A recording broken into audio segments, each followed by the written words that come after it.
Hello and welcome to another episode of Bidishanomics. I am Sabika Syed, and with us Dr. Bidisha Bhattacharya, our consulting editor for economics, who takes your questions, dear members, on economy, India's position, how global affairs are impacting us. Bidisha, the first question is by Anubhav Saxena. He's asking what are the LTCG and STCG rates in other developing economies and why do Indian rates seem so high? Quite interesting, and definitely this kind of clears the cloud or the maze in general, and it's more of a direct question regarding this LTCG and STCG. Now, these are the terms that lately are being thrown around very loosely instead of why does India tax so much. Okay, so first let's get the basics right. When you sell shares that you've held for more than 12 months, that the profit that you earn is called the long-term capital gains or LTCG. And when if it is less than within 12 months, then it's short-term capital gains or STCG. Now, specifically in India right now, LTCG, the capital gains tax that is charged is at 12.5%, and that too for profits more than 1,25,000 rupees a year. The first one is completely tax free. Below that, the amount is completely tax free, and STCG is taxed at a flat 20%.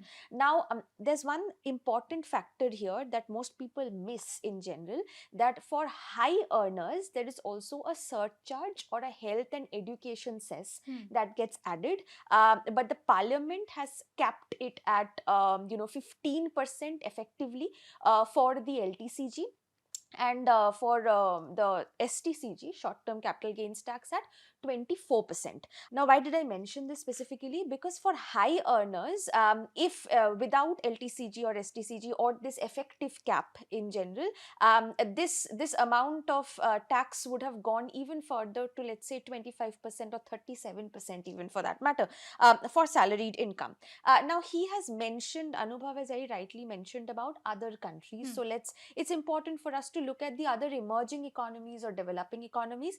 Let's take China first. Now, China taxes 0% on gains for all the shares that is listed in its own exchange for individual investors. There is a small stamp duty, but the profit is left untouched. Then we come to Thailand. Thailand also does the same for individual investors who are earning profit on the shares that are listed in the stock exchange of Thailand. Then comes Malaysia and Singapore. They don't tax capital gains at all. Period. Then comes Indonesia and Vietnam. Now, they have taken a different route altogether. They do not charge tax on the profits, but they have a tiny flat levy or a fee of around 0.1% that they charge on the value of every single trade, regardless whether that trader has gained or lost money, for that matter. Then comes Brazil. Now, Brazil taxes stock market gains at a flat 15%.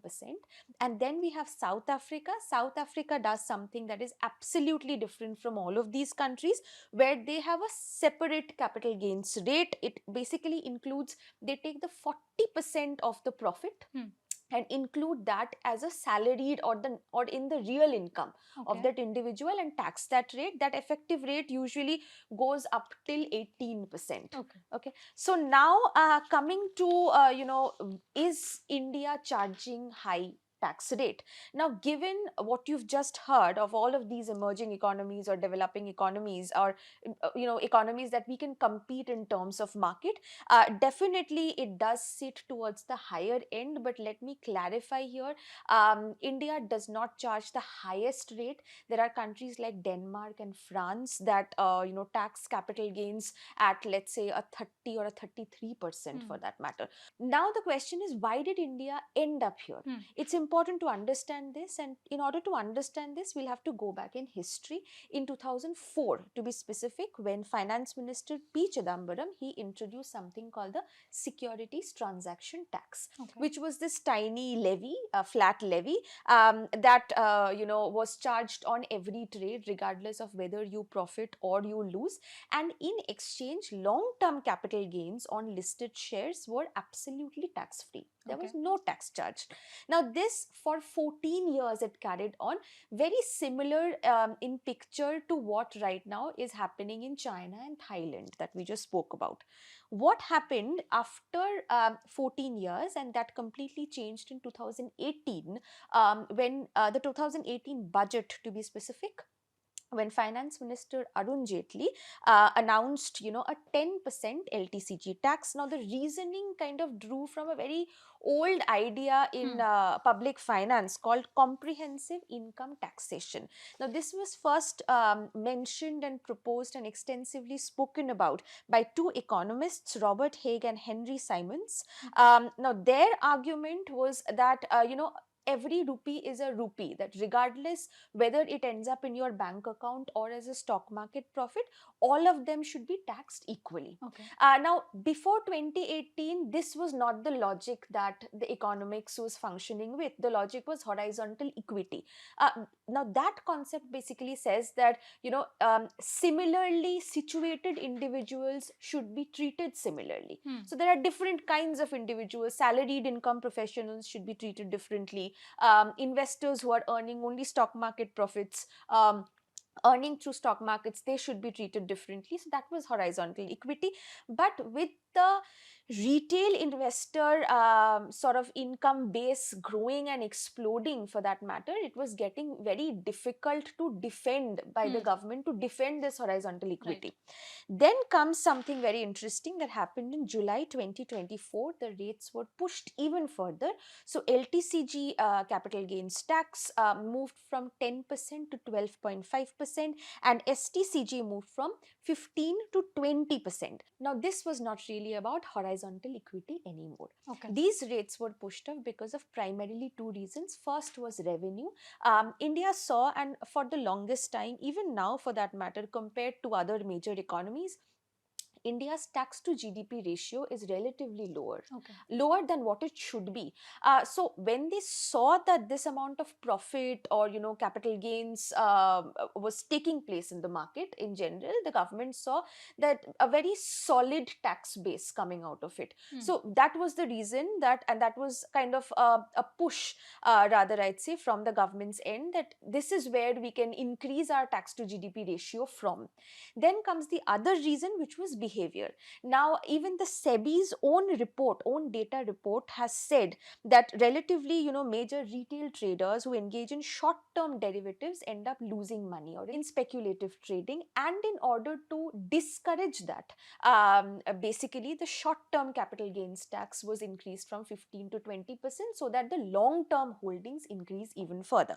But here's something very interesting that I would like to mention. We've given examples of China, Vietnam, Indonesia, South Africa, Brazil, all of them, what they're doing. Specifically, let's say China, Indonesia, Vietnam, and Thailand as well, who don't really charge a good amount of percentage of tax, but sometimes there's a flat transaction fee or a tax fee. So that usually is kind of a tax on activity and not really a tax on income. So in India, why it feels more of a punishment is because you already have taxes on LTCG, STCG, and at the same time you are also keeping the security transactions tax, which is a fee that has to be paid for every single trade. So that feels like, sort of a punch from both ends, for that matter. Now here comes a competitive angle as well that is worth flagging. Let's say, for instance, UAE, Singapore, Hong Kong, they have these zero tax jurisdictions, and they use those capital gains regime very deliberately for as a magnet, for global wealth, or probably for listings. That kind of increases competition, where you can actually expect a lot of monetary inflow, or kind of create a market that would come across as the cheapest place in the world to hold stocks. Right. India is kind of losing ground there as well. So my answer to your entire question, Anubhav, would be that the rates are definitely on the higher side, and it is also because, not just because of the capital gains tax, long term, short term, but at the same time because the securities transactions tax is also here. So it feels like a hit from both sides, right, which is something the other countries are not experiencing. Now, Bidisha, Nikun Sangha is asking, inflation seems to be inching up. Do you think the government will prioritize growth and let the economy run hot with 5 to 6% inflation for the time being, or rate hikes are due? Because it's currently inflation is still in our 2 to 6% inflation band. A very important question. This is being discussed a lot lately. It's first important to understand, since 2016, India has been running something called flexible inflation targeting (FIT). So where the government kind of consults the Reserve Bank of India, and they set a target for retail inflation. The target is 4% with a band between 2 to 6%. Now, this isn't really a suggestion. This has been written in the RBI Act, and as of March this year, this target has been renewed, or rather, let's say this framework has been renewed, and the target is still fixed at 4% with this 2 to 6% band for the next 5 years. Now, for the next 5 years, that means till 2031, till March 2031 for sure, this will hold. Now, the question is, where does India actually stand? And it's why are we having this discussion lately? So, June 2026, here are a couple of very important data points. June 2026 retail inflation was approximately 4.38%, which increased from 3.93%. Now, that's still in the band comfortably. That's not the scarier bit. The scarier bit is this jump that happened from 3.93 to 4.38 happened from May to June, and this is the fastest jump that we have witnessed in a single year lately. Now, this fastest jump has been the major push, or the major damage has been caused by food inflation, to be specific. Now, food inflation right now is at 5.32%. It has been hit by weather hit harvesting. Which is causing a couple of vegetable prices to go up, especially tomatoes and also ginger. Right. So here also fuel and transport costs, because of the energy shock, because of the supply shock, because of the disruptions in the Middle East, or let's say renewed disruption in the Middle East and West Asia. Here there has been, in fact, the Reserve Bank's own monetary policy committee in the June meeting, they have revised both the inflation number as well as the growth number, which actually led to a lot of speculations in the market. I'll tell you what has happened in the June meeting. They have actually revised the full year inflation forecast a little upward, which is to 5.1% for the current fiscal year from 4.6%. And it has actually cut down its growth forecast from 6.9% to 6.6%. Now, here is something very interesting that has been happening. We've discussed even in previous episodes of Bidishanomics that India was lately going through a Goldilocks period, and the government has been pompous about it. Even during the budget 2026-27 as well. They have the finance minister has said that we are going through a Goldilocks phase, which is low inflation and high growth. Right. But right now the RBI has adjusted the target and moved the target to where the inflation rate has been, the projected inflation rate has been increased, and growth forecast has gone down. Now that hints at something which is like a stagflationary trend. Okay. And that has started scaring people, because stagflation, once stagflation hits, then it starts there are layoffs, and of course we are hearing from multiple other economies and multiple other companies that layoffs have increased. Now, does this mean that a rate hike is coming or not? So, to answer your question, does that mean the hike is coming?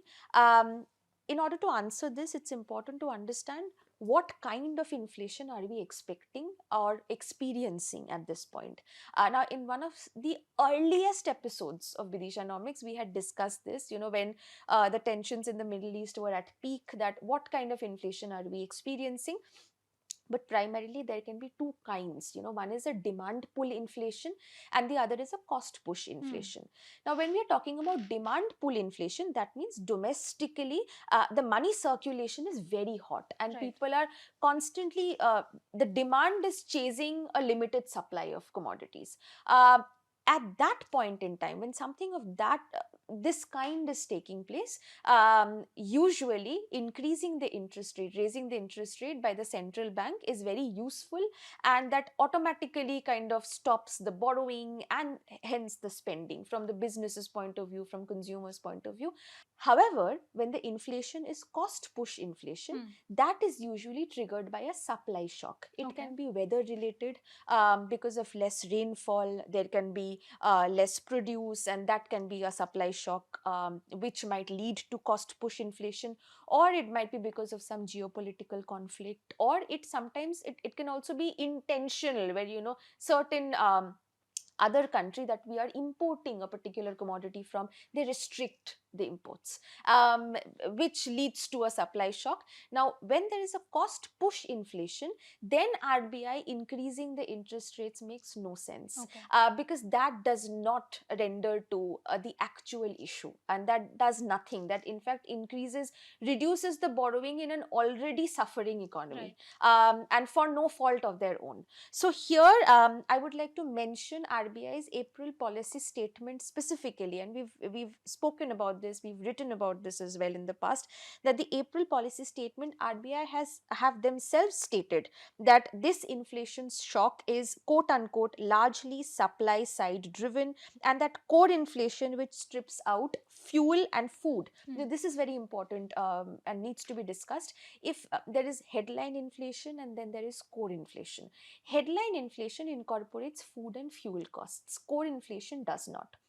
Now, if you, at this point, when you remove food and fuel costs, then the core inflation number that you see is well within the band.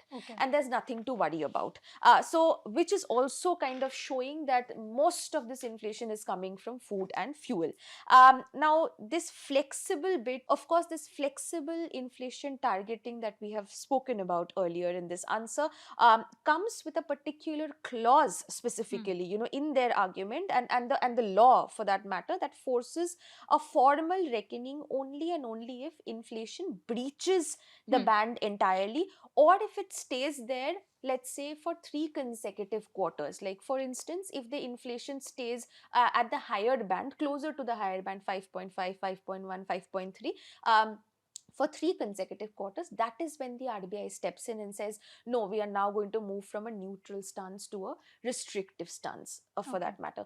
So here, RBI and Governor Sanjay Malhotra has been very, very candid, with even in his statements that he has made to the press, to the media, that there's nothing to worry about, and this is kind of temporary. It is being caused because of this geopolitical shock, and it will dial down until and unless the headline inflation kind of starts bleeding into the core inflation.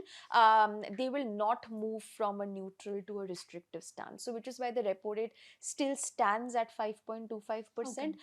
Unnecessarily making it restrictive might actually do more worse than good at this point in time. And here it's also important to talk about one old theory of Milton Friedman, because if we are talking about inflation, we must definitely talk about inflation expectations. And inflation expectations is completely directed by, the announcements that get made. That's the behavioral economics factor that comes into the picture. And what happens with inflation expectations is that, for instance, if people start expecting, if they see for 3 consecutive quarters inflation rate is high, or for 1 to 2 consecutive months for that matter, they will expect that the prices to increase over time. And they will start, after a point, they'll start factoring it into their wage demands, into, asking for higher salary. And that automatically, without even the inflation rate typically, as per calculations, as per expenditure going up, this expectation drives that expenditure up, and the inflation rate keeps increasing further.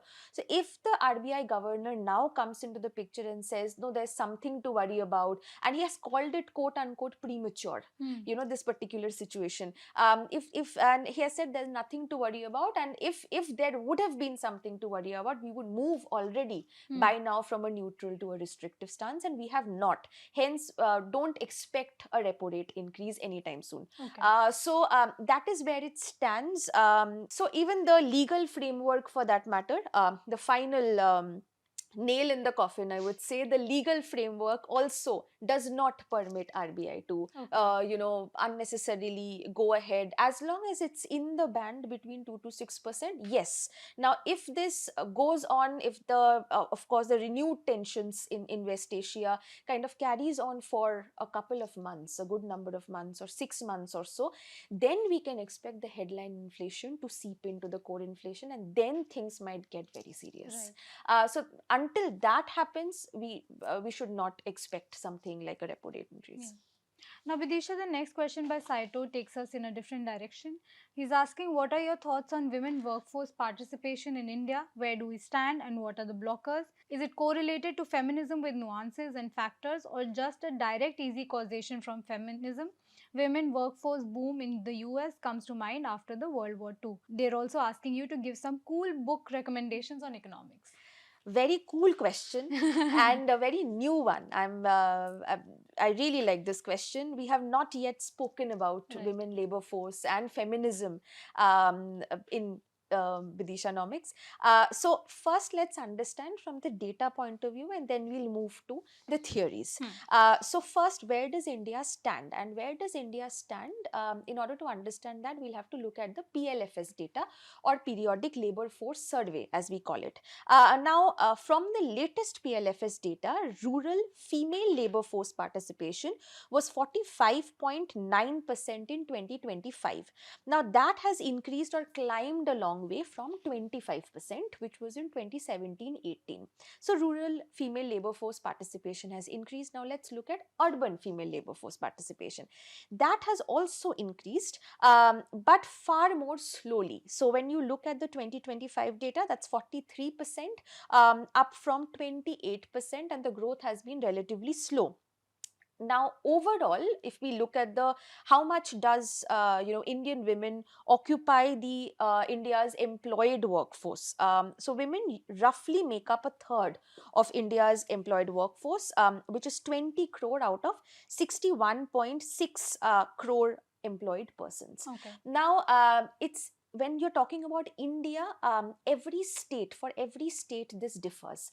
Let's say for Himachal Pradesh, the percentage of female labor force participation sits above 70%. But when it comes to Delhi, it's 15%. There are multiple factors associated with it. I'll get to that. Now, here also it's important to mention a quick caveat. Apart from the PLFS survey, there's also another survey that is done at an international level, which is done by ILO, the International Right. Labour Organization. So they have modeled an estimate that puts India's female participation close to 28 to 33%. However, PLFS data puts it to 42%. Now, that's a big gap, between their estimate and our estimate. Why so? Because from an international level, it might be difficult. Now, both of their way of measuring this participation, the formula is very different from one another. And also calculating, computing, or collecting the data when it comes to unpaid care or family related businesses, that collecting that data gets very difficult for ILO. So both of these numbers have their own reasons and have their own formula for that matter. Now let's come to the blockers, the things that hinder or are not letting the female labor force participation increase as much as it should. The first blocker is fertility and unpaid care. Now here, the median age at first childbirth in India stands at around 21, which is a woman's most employable years for that matter. And their participation or female labor force participation visibly drops between 25 to 35 years of age, and then it picks up once again. Then there are safety and mobility constraints that play a big role here, especially for urban women who are commuting to work. But here's another blocker which may surprise you, that education does not play a big role or the kind of role that you expect it to. So here, a lot of economists call this the Indian paradox. This happens majorly in India, that women with no education, they participate more than women with secondary education. Now, there's a reason for it, and then it increases again when women kind of reach the graduate level or the postgraduate level. So women are now 49% of India's higher education enrollment, but still only a third of the employed workforce. What could be the reason? Now, here comes another economic factor, which is the income effect. Now, usually the women who kind of complete their graduation, they tend to get married into wealthier households relatively, and then the income that they earn is seen as a secondary income and not as important as, you know, the primary or the husband who's earning the money, which often discourages them to further continue with their career. So there comes this kind of leads to the dip, especially in urban labor force participation. However, then over time you get more white collar jobs, and sometimes even the environment or the kind of jobs that should be created for women are also not enough in certain economies. India is still struggling in this particular area. Now coming to this part of the question, which is my favorite part, that does feminism explain any of this? So before I put my point of view, I would like to quote and mention somebody's brilliant work, and that economist earned the Nobel Prize for Economics in 2023, Claudia Goulden. So she specifically, you know, for her decades of work in the labor market and how women participation affects, when does it peak, when does it fall, she has done a rigorous study on it. There was also her, basically her work has been inspired by the earlier work of an economist, Esther Bosrup. So now Claudia basically found something which was very interesting, and she created this curve, which is the U-shaped feminization hypothesis, where basically what she said, and I would like to specifically mention her work here. The idea is that as an economy develops, women's participation doesn't rise smoothly immediately. What happens is, of course, from the farm or the livelihood that she was kind of thriving in or being in, where she was partaking in those economic activities in within the farm or the agricultural sector. As the economy starts developing, of course, then the man or the men of the household, they go out and work, and they get a little better job than what they were working. However, there might be societal kind of pressure and stigma, that we call it, societal stigma, which lets them that, okay, fine, the men of the house are now earning more, so the women don't need to work. So that leads to this U-shaped feminization hypothesis. And over time, as the economy keeps developing, then more service sector jobs or white collar jobs get introduced, and then the female labor force participation starts increasing, which has, let's say, less social stigma associated with those kind of jobs. So then coming to a very interesting part, where you've spoken about the Second World War II example. Now this is something that takes us back to history. What had happened was a pure labor demand shock, but even here, this is why I mentioned about Claudia Goulden, because her research also highlights and studies the Second World War, what had happened. So around 15 million American men were mobilized for war around that time, and factories immediately needed, especially in manufacturing and basic product manufacturing, they immediately needed workers, and women came in to fill in the gap. So there around, I'll just mention the specific number, the female labor force jumped from about 12 million in 1940 to 18 to 19 million by 1945, and more than a third of the entire civilian workforce at that point in time. And as I mentioned, women's durable goods manufacturing jobs, that was the one that increased immediately overnight, from 8% to 25%, in fact, in 4 to 5 years. Now, this was out of sheer wartime necessity. Like, did that push, increase participation in America of women? Not really. And the research and data of Claudia Goulden shows that clearly. It shows that roughly half the women who joined the workforce during the war actually left the workforce in 1950. Okay. And they went back to their household chores. And World War II did matter, but the sustained rise of women in American workforce had a lot to do, through 1960s, 1970s, 80s. There was a genuine mix. There was a surge of clerical and service sector jobs. There was also rising education. There was labor saving technology. and there was feminist political organizing. We've had some acts. There was the Equal Pay Act, there was Civil Rights Acts, employment protections. These feminist movements had actually kind of pushed even further, and this kind of created, a feedback loop, Right. which is something we are lately experiencing in India as well, which is a very good sign. The feedback loop specifically, more women who are working, creating a political uprising which is pushing for further reforms, further changes, and those changes are leading to more women entering into the workforce and bringing and looking at or finding out even more loopholes and bringing about changes. So that had happened in the 70s and 80s in America. Now, India's current moment is kind of entangled, as I said, the feedback loop has been created. There has been service sector growth, there has been rising education. But one thing that did not improve still, sadly, as both of us sit here, is the social stigma. Right. This is something that is still holding back. This is something that is still not allowing women to kind of, multiple households that do not allow women to, partake activities or join the labor force for that matter. So this has not really been able to keep up. And if you don't have that infrastructure, if you don't have that safety in place, if you don't have a childcare infrastructure for that matter, if you don't have, the right kind of matching job creation, no matter how much you increase the percentage of education increases, higher education, then there will not be an equivalent parallel increase. Right. Now, coming to the book recommendations, obviously the most interesting part of the question, start with Claudia Golden's Career and Family. This is the most direct and readable, volume that's available out there, and definitely kind of since 2023, it is there on different platforms. Then comes, of course, Esther Bostrup, as I spoke about. Claudia Golden sought inspiration from Esther Bostrup. She had written this book back in 1970, as I said, when this uprising had taken place in America. She had written this book called Women's Role in Economic Development.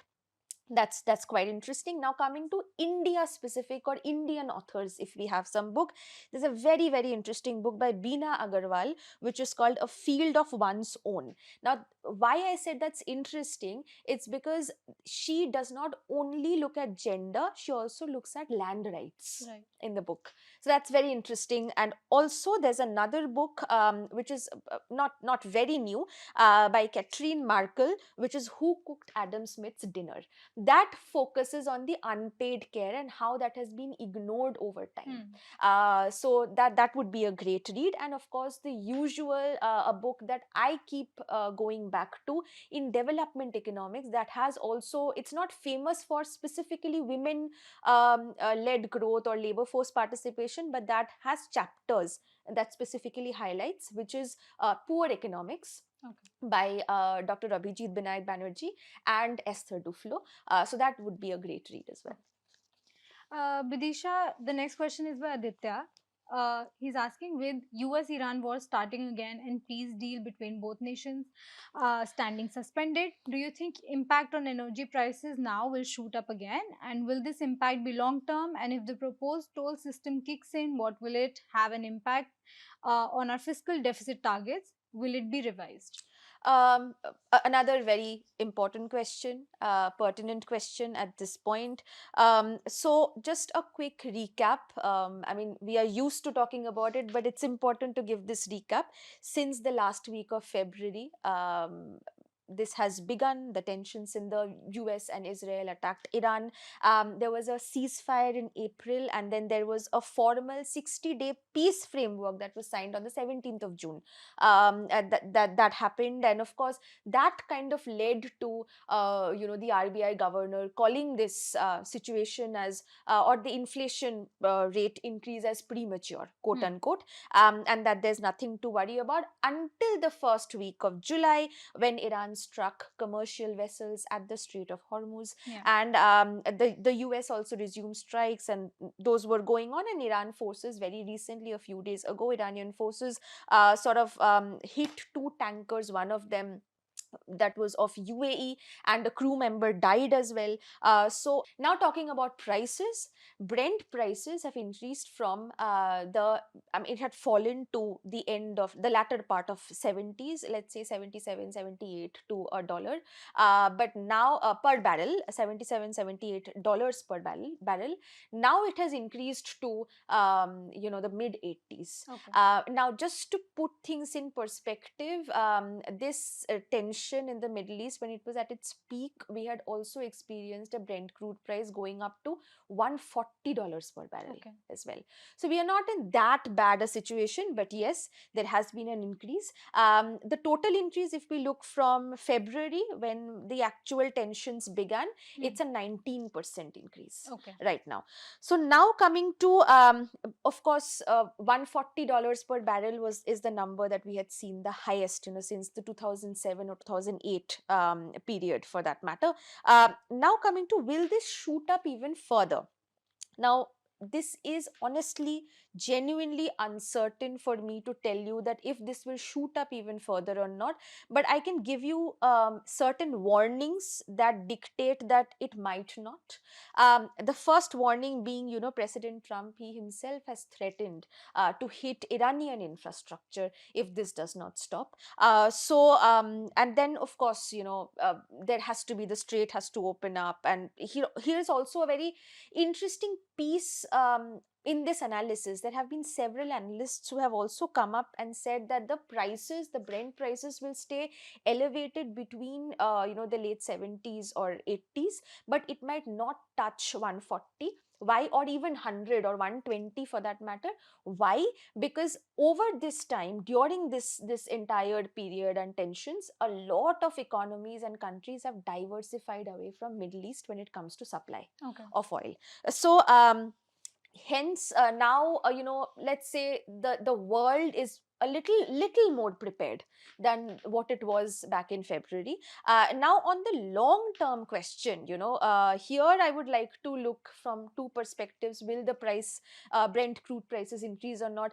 Definitely they will increase relative to what they were pre February, but there has been sort of, by US Energy Information Administration, their own forecast before this first week of July has been quite bearish, and it has been that the Brent crude prices will stay or be somewhere towards $65 a barrel by 2027 on rising global supply. But now, given the situation, we cannot expect that number. So even from that perspective as well, somewhere in mid 70s or mid 80s.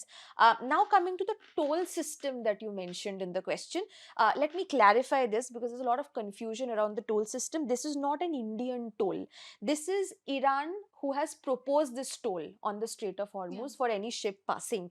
So here in the June peace framework as well, Iran has agreed to waive any such fee, for 60 days when the negotiations were on, and that window actually closes around mid of August. And Washington has insisted, even UN's maritime body has insisted that no such toll or fee is charged, but Iran is calling it quote unquote service fee. And till now, I mean, there is no agreement that has reached, but there are reports that have confirmed that Iran has already begun charging some tankers around $2 million each to pass. And kind of, even the Iranian, there's an Iranian lawmaker who has come up and said that, again, quote unquote, war has costs. So here, does the toll genuinely affect, and does it affect India? It affects India heavily if tomorrow a toll starts getting charged, because again, going back to that data point, 88 to 90% of our crude oil is imported. And the Strait of Hormuz still rules around a fifth of the world's trade. So not just from the oil perspective, a lot of natural gas, LNG, LPG, even from a fertilizer point of view, because if the toll gets charged, if a slight fee also gets charged, that automatically hikes up our import bill, and that will lead to two things at the same time. I would like to mention here why it would be more risky for India. That will not only lead to current account deficit, as everybody would expect, because trade balance forms a very important big chunk of the current account balance. So that will definitely lead to widen the current account deficit even further, but that will also widen our fiscal deficit target. Okay. And fiscal deficit, I'll explain why. We experienced this exactly around February and March, when the oil prices increased, petrol prices of all the other economies had increased, ours hasn't. Why? Because the political parties, usually in India this happened, they try to shield the consumers, and there was a good amount of lost revenue. They make the oil companies pay for it, and so that the cost does not pass to the consumers. But this lost revenue leads to further worsening of the fiscal deficit. So this will not only affect the current account deficit, but also widen the fiscal deficit. And specifically, I would like to mention here a data, because there are certain reports that have already started projecting this resulting fiscal slippage to somewhere between 4.5 to closer to 5% of GDP. So this is something that needs to be worried about. And there have been customs duty and increase in customs duty on gold and silver. I mean, the government has prepared itself to an extent, but I don't know how much that will save, or be able to, or kind of make the government stick to the fiscal deficit target of 4.3%. That might increase to 4.5 to 4.7%. So will the target be revised? Possible. Absolutely possible. The target can be revised. So yeah. Okay. So, Bidisha, the last question for today's episode is by Narendra Arya. He's asking, we have a long history of failed PSU sector. The government invested heavily in the public sector, but many of these units failed miserably. Is there an estimate of total investment written off by government in these PSUs? If a private industry is established and if it runs into trouble, the promoter has to face the pressure of financial institutions to repay the loan. But when things are bad, it's impossible for the promoter to repay the finance he took. Then a trail of legal action prosecution starts. Do you think if government wants industries to generate employment and economic growth, then there should be an umbrella where the risk is shared by the government? Firstly, is there one number of loss or cost? No. There is no proper audited number, but there are certain reports that show how much loss PSUs have caused so far. Before I get to that, a PSU or a public sector undertaking is basically, a company where the government, not, private enterprises, the government is the biggest stakeholder. And that leads to, tomorrow, for instance, ONGC or Coal India, or a lot of nationalized banks as well. And the actual formal term for it is actually Central Public Sector Enterprise, CPSE. So here, it, as I said, government owns the majority of the stake, which can be 51 to 52% for that matter. This had actually started right after independence, when we did not have enough businesses or industrialization or even private sectors, to contribute to the growth in the economy. And that's where government became the entrepreneur. And that's how this kind of initiative began in the first place. Now, why did so many of them fail? There is a theory that is worth mentioning here, which was by Janos Kornai, a Hungarian economist who spoke about the soft budget constraint. Soft budget constraint basically says that if you know for sure that you will be protected despite you failing or despite you taking things lightly in an organization, you tend to take things lightly even further. That's what happened with the PSUs. So here, once an enterprise kind of expects rescue, specifically what the soft budget constraint said, that, once an enterprise expects rescue, its incentive to control costs weakens. So the Indian PSUs, with their chronic overstuffing, outdated technologies, that kind of worsened, and there was a huge loss in money and revenue that led to, the situation that's there. And there are certain data points that I would like to mention here, because there's no one specific cost.